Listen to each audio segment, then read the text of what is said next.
Dans la nuit du vendredi 19 au samedi 20 mai, Harry Boulogne, 60 ans, a été retrouvé mort dans son appartement parisien.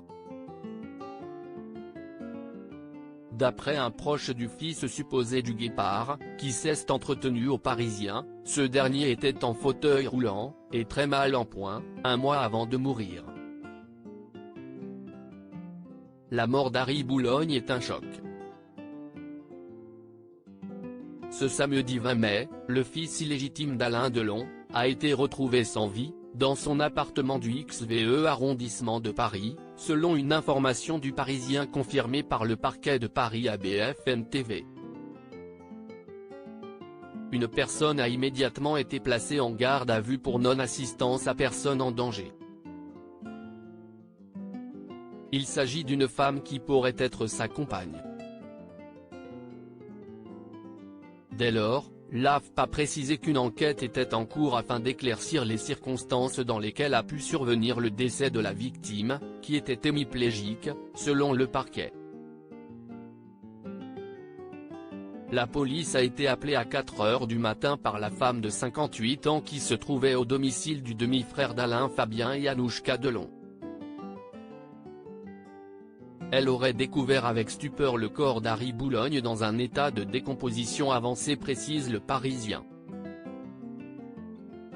Elle était accompagnée de son fils de 21 ans et a déclaré qu'elle revenait d'un voyage en province. Harry Boulogne mal en point, il se déplaçait en fauteuil roulant quelques heures après l'annonce de sa mort. Un proche d'Harry Boulogne affirme à nos confrères que le fils de la chanteuse et actrice allemande Nico souffrait de problèmes de santé. Si est-il la raison pour laquelle il avait été conduit à l'hôpital Georges Pompidou, de Paris.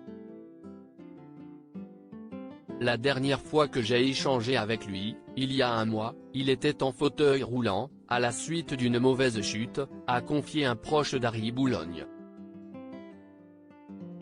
Un voisin a ajouté que le fils d'Alain Delon était immobilisé à cause de sa maladie. Il ne sort jamais. Cela fait au moins 1 an que je ne l'ai pas vu, a-t-il précisé au journal.